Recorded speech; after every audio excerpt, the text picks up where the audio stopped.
Soy periodista. Los de nuestra rama buscamos la información donde está y en el lugar de los hechos. Quiero llevarte a que vivas los distintos enfoques, tonos y colores de esta buena noticia. Bienvenidos a Mirar la Fe desde fuentes expertas.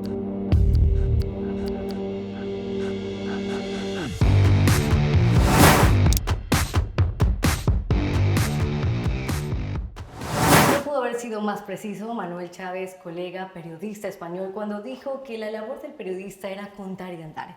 Y en ese fin estoy aquí en el Gran Templo Paso para contarles a ustedes, explicarles, buscar información acerca de la cosmovisión hebrea antigua. ¿Qué era lo que pensaba? ¿Cómo veían el mundo aquellos que escribieron los libros del famoso, popularmente conocido Antiguo Testamento, llamado en hebreo Tanaj, junto a un rabino muy importante dentro de Buenos Aires, el rabino Ariel Groisman? Él es rabino del Centro de Estudios del Gran Templo Paso y rabino de noajidas.org, Centro de Estudios de los 7 Principios Universales. Ha estudiado Torá y judaísmo desde su niñez y ahora se dedica a la enseñanza. Bienvenido, Ariel Groisman. Gracias por estar aquí. Shalom, shalom. Saludos a todos los que nos están viendo. Ariel, al entrar a este templo, una de las cuestiones que más me impacta es su infraestructura. Cuéntanos cuál es tu labor aquí dentro del templo y también por qué este lugar es considerado un emblema histórico. El Gran Templo Paso tiene 100 años. Es uno de los primeros templos que construyeron los inmigrantes cuando bajaron de los barcos a principios de siglo, y pasaron por él muchísima gente, muchísimos de los rabinos, y en este templo se casaron 12.000 parejas de la comunidad. Hubo 62.000 circuncisiones y ceremonias de bar mitzvah de mayoría de edad. Y en esa época la comunidad judía estaba concentrada en este barrio, el barrio judío de Once. Por lo tanto, había muchísimo movimiento y es uno de los más prestigiosos. Está construido como los grandes templos de Europa, de una forma muy señorial. Y hace 6 años que me convocaron para ser rabino del Centro de Estudios junto con el rabino Yossi, que es el director de la comunidad. Y tu labor aquí, explícanos un poco más todo el tema de la enseñanza a la cual te dedicas ahora. Es muy diferente la tarea del rabino de otro líder religioso. El rabino, en primer lugar, es como una profesión, es como una licenciatura que tiene su vida personal, puede tener vida comercial, todo tipo de... Es como un judío más que tiene que ser observante de la Torá y apasionarse por la enseñanza y la transmisión de la cultura judaica para judíos y también para no judíos, porque hay mucho concepto, muchos valores e identidad dentro de las enseñanzas milenarias de la Torá para todos los seres humanos. La tarea del rabino es un organizador comunitario en 3 aspectos: educativo, comunitario y asistencial, ya que en el templo se hace mucha asistencia social a toda la gente que está alrededor de nuestro barrio. Ariel, estoy muy interesada en conocer cuál era la cosmovisión hebrea clásica, la cosmovisión hebrea antigua, cómo veían el mundo aquellos que fueron protagonistas de los libros escritos en el Tanaj. Porque, a decir verdad, es muy diferente su forma de ver el mundo y la concepción que nosotros tenemos actualmente. Entonces, en base a un escrito a la parte de Jonás, de Jonah, capítulo 2, verso 2, él dijo algo muy interesante que podría estar relacionándose con el tema del lugar de los muertos y con la cosmovisión hebrea. Yo quiero que tú me expliques un poco sobre eso. Te lo voy a leer. Dice: invoqué mi angustia al Señor y Él me oyó, desde el seno del Seol clamé y mi voz oíste. Pareciera que uniera el Seol, el lugar de los muertos, con el tema de estar dentro del pez de una ballena. Sí, en realidad hay que poner en el contexto histórico quién fue Yoná y qué fue llamado a hacer para entender. Y en el contexto histórico era que Dios ya vio que había corrupción e inmoralidad en un país no judío, Nínive, aproximadamente Armenia, Turquía, y mandó a un profeta judío justamente a avisarles que tengan que corregir sus conductas. Yoná, en el mismo libro dice: yo soy hebreo, es decir, hizo una oposición, una contradicción hacia Dios, diciéndole: si yo voy a ir a una ciudad no judía y ellos te van a hacer caso, eso va a ofender a mi pueblo, a tu pueblo, porque tu pueblo es bastante rebelde y testarudo. En cambio, ellos seguro te van a decir que tienes razón y van a cambiar sus conductas. Por lo tanto, como honor y modo de cuidar el respeto del pueblo judío y que no se vea su degradación, él se rebeló y se fue para el otro lado. En vez de irse para el lado del norte, se fue para el sur y ahí tomó el barco. En ese contexto determinado, él se hizo cargo de su rebeldía cuando ocurrió ese casi naufragio en el barco y él pidió: arrójenme a las aguas porque yo soy el culpable. Él se hizo cargo. En ese caso, para la ley judía era una persona muerta, una persona que en medio de un mar embravecido cae como muerto. Por lo tanto, él mismo murió, no que había otra cosa. Milagrosamente Dios quiso que tenga una segunda oportunidad. La segunda oportunidad era que en el fondo del mar él no muera, sino que sea deglutido por una ballena, y estuvo ahí en un estado de reflexión y purificación. Él se arrepintió de lo que hizo y volvió al seno intrauterino. Era como volver a nacer para ser de nuevo expelido, para darle una segunda oportunidad. El lugar de los muertos quiere decir literalmente, él es el cuerpo muerto, porque él ya era considerado muerto. Dios le dio una segunda oportunidad que se pueda regenerar. Igual que en el pueblo judío existe el precepto de la mikve, el baño ritual, que un cadáver de hecho también se lo sumerge en un baño ritual, y una mujer menstruante con energía de muerte también se sumerge en un baño ritual, y todos aquellos que tienen contacto con muertos se sumergen en un baño ritual. Él también se sumergió en un baño ritual para cambiar su energía de muerte a energía de vida. Por lo tanto, cuando habla ahí de Sheol, significa lugares bajos, o sea, el lecho marino. O sea, hay toda una literalidad que tiene que ver con el contexto sociocultural que se da en la vida de Yoná, y eso es lo que explican la tradición milenaria del pueblo judío y sus comentaristas alrededor de 3.000 años. En cada generación fueron comentando, y es un libro muy explicado, el libro de Yoná. Es por eso que se lee el Día del Perdón, Yom Kippur. Cuéntame, acabas de decir del contexto sociocultural milenario. ¿A qué se refieres con eso? Se refiere que para entender las escrituras hebreas hace falta estudiar el contexto sociocultural hebreo, es decir, cómo se vivía, cuáles eran los desafíos, qué pasaba, cuáles eran las órdenes en su contexto natural, y no como un contexto que después se desarrolló, para entender quién era, por qué defendió. Por ejemplo, el profeta Elías era lo opuesto de él. El profeta Elías se tiraba en contra del pueblo para defender el celo de Dios. Y él era al revés. Él ayudaba, como se dice acá, bancaba al pueblo en contra de Dios. Era el opuesto. Era como Moshe, que Moshe le dice a la Torá: si querés eliminar al pueblo, borrame a mí también.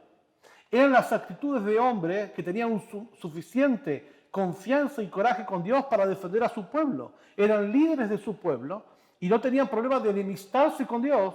Moshe dijo: borrame de tu Torá si vas a eliminar al pueblo. Hay que tener mucho coraje para decir eso. Yoná también.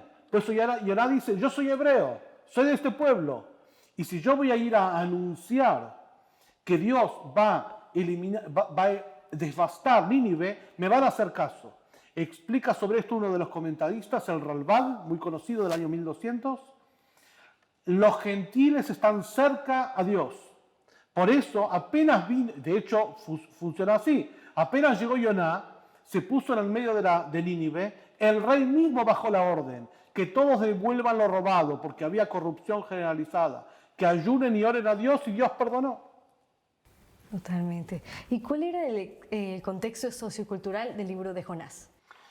Se dio en un contexto donde el pueblo judío estaba infectado por idolatría, robo generalizado, pero más que todo un espíritu de herejía muy grande y un espíritu de nacionalismo muy fuerte, las dos cosas juntas. Estamos hablando hace 2500 años aproximadamente. Por lo tanto, el sentimiento nacionalista hizo que Yoná tome esas banderas, pero el sentimiento nacionalista y el privilegio del judaísmo vienen junto con la responsabilidad, las dos cosas juntas. Entonces, el pueblo quería tener el privilegio y no la responsabilidad, ahora es inherente. Había mucha promiscuidad, idolatría y asesinato en la época del primer templo, donde activó Yoná. Y en cuanto a lo que tú me dices de esto de ser muy nacionalistas, ¿era por esa razón que Yoná no quería ir a predicar a los asirios? Lo que no quería predicar era para no dejar en evidencia la corrupción de su propio pueblo, porque en esa nación gentil seguro que iban a retornar al Creador. En cambio Dios manda y manda y manda profetas de todo tipo en todas las generaciones y el pueblo no retorna, el pueblo es pecador. ¿Y ese retorno al que te refieres implicaba conversión al judaísmo? No, el retorno, en el caso de Nínive, tú dices, no, implicaba observar los preceptos universales. Hay 7 preceptos universales para todas las naciones, que es el pacto del arco iris, el pacto que Dios hace con Noé, que todas las naciones no judías deben observar, entre ellas la prohibición de robo. Como en Nínive el robo era generalizado, por eso en Joná 3, capítulo 3, versículo 10 dice que Dios observó sus acciones. Dios no observó para perdonar al pueblo el arrepentimiento, el ayuno, no. Lo que observó eran las acciones. Y explican los sabios que cada uno devolvía lo robado. El rey en primer lugar, el rey bajó la línea. Dios nos mandó un profeta para que nos arrepintamos y cambiemos nuestra actitud. De acá aprendemos que arrepentimiento no es llorar, arrepentimiento es cambiar. Porque toda la Torá y todas las escrituras nos hablan de acciones, no de emociones. O sea que hay un pacto normativo del cual se deriva y trasunta toda la Torá. Te voy a hacer una pregunta que nos enviaron de México porque contamos que vamos a estar contigo, nuestros seguidores en las redes sociales, y uno de ellos, llamado César Itamar, respecto a lo que justamente me hablaste, dijo lo siguiente: Jonás tenía la perspectiva de no ser proselitista con el mensaje de la Torá. ¿Eso influyó para tomar la decisión de no llevar el mensaje a Nínive, tomando en cuenta que el arrepentirse tenía la connotación de convertirse a la Torá? ¿Es la perspectiva no proselitista de Jonás la misma del judaísmo actual? No, voy a explicar por qué. Porque él nunca tuvo la intención de convertir al judaísmo a nadie, porque el judaísmo no es proselitista de ningún tipo. O sea, el judaísmo funciona diferente que otras religiones, donde en el judaísmo no hace falta para acceder al mundo espiritual, al mundo venidero, al mundo de las almas, agradar a Dios, ir por el sendero correcto. Para eso el judaísmo dice que no hace falta ser judío, sino hace falta adscribir al pacto de Noé, de toda la humanidad, llamado el pacto del arco iris o el pacto noágida. Por lo tanto, ya que ellos, esa nación, transgredió el pacto noágida, Dios lo envió para que sean buenos gentiles, no para que sean judíos. Ahora, Joná, como explicamos, se negó a ir porque sabía que ellos le iban a hacer caso y el pueblo judío no le iba a hacer caso. Entonces, iba a quedar en evidencia que el pueblo de Dios no es correcto, no es devoto, no es obediente. En cambio, otro pueblo que no es el pueblo de Dios sí iba a ser obediente. Para defender el honor de su pueblo, se escapó. Tú estás hablando del judaísmo y me surge aquí una duda. ¿El judaísmo tiene alguna relación con el término Judá, de la tribu de Judá, o sería en ese entonces un tema religioso, algo como pueblo hebreo? Esto es muy buena la pregunta para poder esclarecer. En realidad son diferentes términos. La palabra hebreo viene la palabra Eber del otro lado, que fue el término con el cual el versículo habla de Abraham. Abraham estaba del otro lado del Éufrates, pero también del otro lado espiritual. Abraham era el único monoteísta entre un mundo pagano. Entonces, él tuvo a su hijo Isaac, su hijo Jacob, y desarrollaron la nación de los hebreos, hasta el pie del Sinai, hasta que Dios da la ley. Una vez que Dios da la ley, Dios le cambia, estamos hablando de Éxodo 19:6, Dios le cambia el estatus al pueblo judío, y en lugar de ser hijos de Noé, como eran todas las generaciones, hijos de Noé quiere decir seres humanos, le cambia el estatus y dice ahora son hijos de Israel o israelitas. El nombre correcto del pueblo judío es israelita, hijo de Israel. Israel era Jacob, a diferencia de los hijos de Noé, que es toda la humanidad. O sea, toda la humanidad son hijos de Noé, menos el pueblo judío, que es llamado en este estatus de ley especial que Dios le confirió, hijos de Israel. Y eso incluye los demás hermanos de Judá. Eso incluye las 12 tribus. Ahora, en el transcurso de la historia, antes de la destrucción del primer templo de Jerusalén, estamos hablando hace 2600 años, 10 de las 12 tribus desaparecieron. ¿Qué significa desaparecieron? Se asimilaron en su conducta, perdieron la conducta que tenían de judíos, no practicaron judaísmo y empezaron a secularizarse con los países, con las naciones del norte de Israel, Asiria y otros más. Por lo tanto, lo que quedó de esos israelitas fueron dos tribus.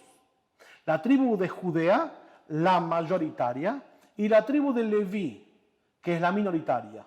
De la tribu de Leví vienen los sacerdotes, Leví y Cohen, y la gran mayoría somos de la tribu de Yehudá. Es decir, que a partir del segundo templo de Jerusalén se empezó a hablar de los judíos, porque lo único que quedó del pueblo judío no eran las 12 tribus, sino dos tribus. En la actualidad, si uno toma 100 personas judías, generalmente 90 son de la tribu de Judá y 10 son de la tribu de Leví, más los conversos de todas las naciones que son de la tribu de los conversos, por decir, pero son muy pocos. ¿Y las 10 tribus, las que se perdieron, no hay forma de rastrearlos? No es que se perdieron en algún lugar, se asimilaron, se desengancharon. Entonces, como en la práctica, capaz que uno de ustedes es de los que está filmando es de las tribus, no podemos saberlo. ¿Por qué? Porque se desengancharon, no están en ningún lugar. O sea, se diluyeron, porque el judaísmo es un presente continuo, depende de la práctica, de la transmisión generacional. Si una generación no practica judaísmo y no lo transmite a la siguiente, pues desaparece. Entiendo. Y volviendo a lo que hablamos del aspecto sociocultural del momento de Jonás, de la época de Jonás, esa forma de ver el mundo, esa cosmovisión, ¿se mantenía antes o poco después de la destrucción del segundo templo? Siempre se mantuvo en realidad. En realidad se agudizó, ¿por qué? Porque las 10 tribus eran mucho más desconocedoras de la ley, no eran eruditos, el que quería ser erudito y practicante tenía que estar alrededor de la urbe. Era como que las 10 tribus estaban en una zona rural y la urbe era Jerusalén y alrededores, donde estaba el Sanedrín, el tribunal, los eruditos y los sacerdotes. Esa parte más rural, más ignorante, desapareció del pueblo, se asimiló, se fue con otras tribus, se fue con otras naciones. Lo que quedó fue eso. Entonces, lo que pasó en el segundo templo fue que la gente se hacía cada vez más sabia y más piadosa, ya que uno de los valores principales del judaísmo es el conocimiento generalizado y el desarrollo de la sociedad generalizada y no formas paganas, etc. Entonces, la forma de ver el mundo, lo que me contaste hace poco, ¿se mantenía durante el segundo templo? Se mantenía, se agudizó y continuó. Y a partir de esa época empezó la época de los sabios. Terminó la época de los profetas, empezó los sabios. ¿Y eso incluye el nacionalismo del que hablamos de Jonás? Ni que hablar, y absolutamente, absolutamente. ¿Y qué ejemplo en la historia hubo de eso? Muchísimos. En primer lugar, el nacionalismo tenía que ver con que siempre el pueblo judío quiso ser destruido, quiso ser eliminado, a los judíos y al judaísmo. Por ejemplo, en la época del Segundo Templo, que el pueblo judío ya no tenía autonomía sobre su tierra. Gobernó Alejandro Magno, los Eulécidas, después los griegos, después los romanos. Eso hizo que ante la constante persecución por intentar eliminar al pueblo judío, al día de hoy también, históricamente, al pueblo judío no hay rastros históricos que sea ni pirata, ni conquistador, no. Tiene otra función y se dedicaba a otra cosa. Sin embargo, siempre hubo constantemente una persecución al pueblo judío. Eso hizo que los elementos nacionalistas se vivan con mayor ahínco, conocimiento y orgullo. Ariel, te hago una pregunta más con respecto al tiempo. ¿Cómo veían en la época clásica los hebreos la cuestión del tiempo? Muy interesante. La Torá, hay una diferencia entre el primer templo y el segundo templo y en adelante, nuestra época, la época de los sabios. La Torá habla de que una de las misiones del pueblo judío es consagrar el espacio y el tiempo. Consagrar el espacio, la tierra de Israel, tierra santa, el santuario de Jerusalén como centro de energía universal espiritual. Hablamos del espacio y el tiempo a través de las convocaciones santas, Levítico 23, que habla de las festividades. Una vez que el pueblo fue expulsado de su tierra, nuestra misión es construir palacios en el tiempo. Tomamos el tiempo y lo consagramos. Consagramos quiere decir lo volvemos especial, lo volvemos dedicado, lo volvemos focalizado. Por ejemplo, en las festividades del Shabbat, en las demás festividades del pueblo judío, el pueblo judío tiene una misión de consagrar la tierra, los elementos de la tierra, y las demás naciones tienen la función de civilizar el mundo. Civilizar el mundo y consagrarlo, eso hace que judíos y noágidas o los que no son judíos trabajemos en armonía cuando el núcleo es que somos monoteístas. No hace falta diluir la identidad propia para tener un destino común. Y el destino común de judíos y no judíos, la Torá lo marca bien claro, que es civilizar y consagrar, cada uno con su tarea específica. ¿Y eso qué relación tiene con el tiempo, la concepción del tiempo? El tiempo básicamente vino junto con el espacio. En el principio de la Torá, Bereshit, que comienza en el principio, Dios creó el principio. O sea, el principio vino antes que el tiempo en la Torá. Porque Dios creó el tiempo, que fue en el principio, antes no había principio. Luego el cielo y la tierra, cielo es el espacio físico, tierra es el espacio físico, cielo es las dimensiones espirituales. La idea de tiempo es la idea de la vida, donde la idea de la vida es que hay propósitos específicos. No es un tiempo que se dilata, es un tiempo contado. En el judaísmo somos llamados a ser estrictos con el cuidado del tiempo para civilizar y consagrar. Saber que cada minuto que Dios nos concede es un regalo en sí mismo, pero no solamente para pasar bien y disfrutar, sino para lograr un propósito, donde el objetivo no es pasar bien y disfrutar, el objetivo es hacer lo correcto. Nuestro objetivo como judíos no es obtener mundos espirituales, ni reino del cielo, ni nada de eso, sino hacer lo correcto. Por eso Dios eligió a Abraham, porque educó a su familia, como dice el versículo, en el camino de la justicia y la rectitud. Me hablas de minutos, tiempos, propósito, y es muy interesante la concepción que ustedes tienen de cumplir un año más de vida. ¿Qué significa para la concepción hebrea tener un año más de vida, a diferencia de las otras culturas que por ahí pueden constantemente celebrar o hacer alarde que tienen un año más? ¿Cuál es el propósito o el significado de cumplir un año más de tu vida según su perspectiva? Llenarse de responsabilidad. Primero todo porque Dios apuesta a darme un año de vida. No lo tengo yo el año, Dios me lo concede. Pero me lo concede para que yo lo llene de significado y propósito, no para que exista. El Talmud, especialmente la Torá oral, es muy severa con aquellos que tienen una concepción de la vida como existir. Dice, aquellos que existen no viven, viven los que realmente llenan sus días y sus minutos de contenido y significado genuino, trascendente. Por lo tanto, algo hay seguro, que hay un consenso general en todas las naciones, que del pueblo judío se puede decir cualquier cosa, menos que son tontos.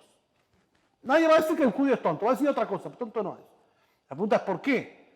Si un pueblo que es terco y testarudo, como la Torá misma testigua, viene transmitiendo un mismo conocimiento lleno de valores, que dio a la sociedad general un aporte increíble en cuanto a derechos y garantías, etc., durante tanto tiempo y ininterrumpidamente, algo hay. Por eso yo siempre digo a la gente, investiguen, no se queden con lo que el rabino le cuenta esto. Ustedes tengan que explorar e investigar por sí mismos, de encontrar su propia verdad de la Torá, que Dios se preocupó que la Torá sea un faro de luz y orientación para las demás naciones. Es por eso que una de las bendiciones que Dios le da a los patriarcas es que el pueblo judío va a ser como estrellas en el cielo. Que las estrellas en el cielo tienen dos funciones. Aparte de iluminar de noche, tienen la función de orientar a los que se pierden en el camino. El que se pierde en el camino está extraviado, ve toda oscuridad, ve penumbra. Viene el pueblo judío, o debería hacerlo, a orientar. Vas por acá, vas por acá. El pueblo judío tiene la función de ser luz y orientador de las demás naciones. Entonces, cumplir un año más, ¿es un año más de vida o un año más cerca de la muerte? No es más cerca de la muerte, es un año más que Dios confiere para hacer el propósito. El concepto de la muerte en la Torá es tratado de un tema muy realista, no con miedo, no con pánico y no con negación, sino sabiendo que un ser humano es cuerpo y alma. El cuerpo es finito, entonces cada año que sucede se sabe que hay menos vida biológica, pero a su vez más contenido espiritual, o sea, más tarea para hacer en menos tiempo. Entonces, eso hace que cada cumpleaños la persona se llene de vigor, porque sabe que tiene más misión en menos tiempo. Entonces, eso impulsa al ser humano a hacer lo que tiene que hacer. Ariel, ¿qué hay después de la muerte? ¿Qué hay después de la muerte? La consecuencia de las propias acciones. Lo que uno hace acá, a veces es recompensado y sancionado, a veces no. Lo que es seguro es que lo que uno hizo incorrectamente, en la siguiente se va a corregir. En la vida del alma, que el alma es juzgada por aquello que hizo el cuerpo, va a ser juzgado, también recompensado. Lo que no puede zafar es de las consecuencias. No se diluye la transgresión que hizo o el daño que hizo con la muerte. Dios se va a ocupar de eso, pero también de la recompensa. O sea, ¿qué uno ve después de la muerte? Y la consecuencia de lo que hizo acá. El tema es que muchas veces por el amor propio, la persona fracasa en percibir lo que hace mal. Lo que hace bien lo tiene súper claro, lo que hace mal no lo tiene. Pero siempre hace falta tener espíritu crítico hacia nuestra propia acción. Muchas gracias, Ariel. Tengo una última pregunta y esta es de Chainet Antori de México también y nos dice, ¿cuál fue el motivo que lo orilló a estudiar tanto al punto de convertirse en rabino? Yo tenía 12 años y mis padres estaban buscando una sinagoga para hacer la ceremonia del Bar Mitzvah, una clásica familia tradicionalista que su hijo cuando llega a los 13 años llega a la adultez. Yo no venía de una familia de estudiantes de Torah y me acerqué a un centro del movimiento Chabad Lubavitch. Ahí conocí un libro que se llama Tania, que habla de alta mística y alta espiritualidad, algo muy profundo. Ese libro me encandiló, me fascinó, como que encendió mi alma y al día de hoy sigue cada vez mi alma más encendida. Pasaron ya de esto 30 y pico de años y cada vez más tengo más pasión en los mismos textos hebreos y cada vez más me valida esa sed ver como tantas personas que no son de la comunidad directamente, no son judíos, se acercan con una sed espiritual muy grande y encuentran saciedad en los manantiales de la Torá. Entonces yo digo, esto es mío, no es que tomo de otro, esto es mío. Entonces eso mismo me da impulso y me apasiona cada vez más. Y en base a tu pasión, dime, ¿qué es la Torá? La Torá, como la palabra Torá quiere decir luz. Luz quiere decir orientación, propósito y guía. La Torá no agrega un elemento. La Torá me da significado. Por eso yo siempre me río, porque la gente va al rabino a pedir cosas que el rabino no puede conseguir. Que le haga milagro, el rabino no es un milagrero, el rabino no es un médico para que dé consejos médicos, no es un asesor financiero. Lo que sí puede dar el rabino es orientación, propósito, significado, luz, ya que la Torá es luz, alumbrar las situaciones de la vida. A partir de que hay luz, una persona puede tomar las decisiones. Puede saber en qué punto está, para atrás, para adelante, al costado. Si no tiene luz y vive en penumbras, por más que tenga lo que tenga, no lo puede percibir. Y la Torá es eso, luz. Muchas gracias, Ariel. Ariel Groisman con nosotros estuvo para hablarnos sobre Jonás, la cosmovisión, sobre la Torá, sobre la vida y también sobre la muerte. Muchas gracias por acompañarnos en este espacio de expertos en el que buscamos la información que no tenemos con aquellos que sí la tienen. Muchas gracias, Ariel, por estar aquí. Muchas gracias.